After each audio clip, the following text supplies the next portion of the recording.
हाय. चला आपण आज कोथिंबीरचे वडे बनवूया. हे बघा मी कोथिंबीर कापत आहे. मस्त बारीक बारीक कापायची ती. आणि ह्या टायमाला तर कोथिंबीर खूप स्वस्त भेटते. हे बघा मी बारीक कापून धुवून घेतलेली आहे स्वच्छ. आता आपण त्याच्यात हिरवी मिरची, अद्रक, लसूण ते सगळं वाटून, जिरे मस्त थोडंसं बारीक वाटून घ्यायचं ते. हे बघा आता वाटण करत आहे मी त्याचं.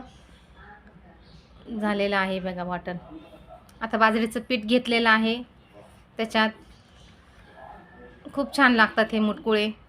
त्याच्यात थोडंसं चण्याचं पीठ टाकलेलं आहे. आम्हाला तर खूप आवडतात बाबा. हळद टाकलेली आहे.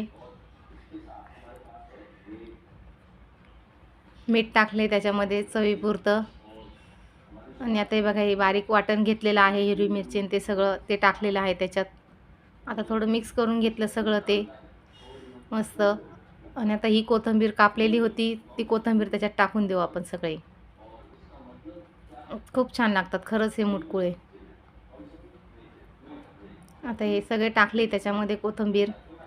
आणि सगळे आता एकदम एकजीव करून घेऊ आपण, सगळं एकत्र करू त्याच्यात. थोडं थोडं पाणी टाकून जसं लागेल तसं. थोडं पाणी ठेवले गरम करायला. त्याच्यावर चाळण ठेवलेली आहे मी. हे बघा असे मुटकुळे करायचे.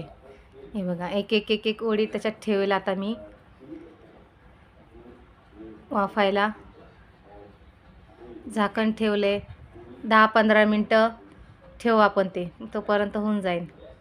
हे बघा झाले. वाव, किती सुंदर दिसत आहेत. बघू चेक करून झाले का नाही. झाले झाले. आता आपण ते काढून घेऊ. आता कढई ठेवू आपण तळायला. हे बघा तेल टाकते त्याच्यात मी. तळायला खूप छान लागते तळलं का ते. असे पण छान लागतात खाल्ल्यावर. हे बघा गरम गरमच आहे. हे बघा असे कटिंग करायचे.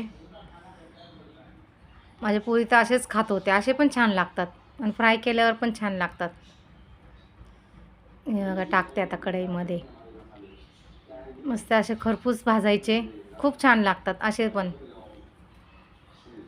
ते तळतानाच इतका वास येत होता त्याचा. पोरींना असं झालं कधी होईल मम्मी, कधी होईल.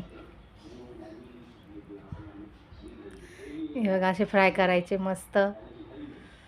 हां, किती सुंदर दिसत आहेत. हे बघा झाले बघा. किती छान कलर आलाय त्याचा.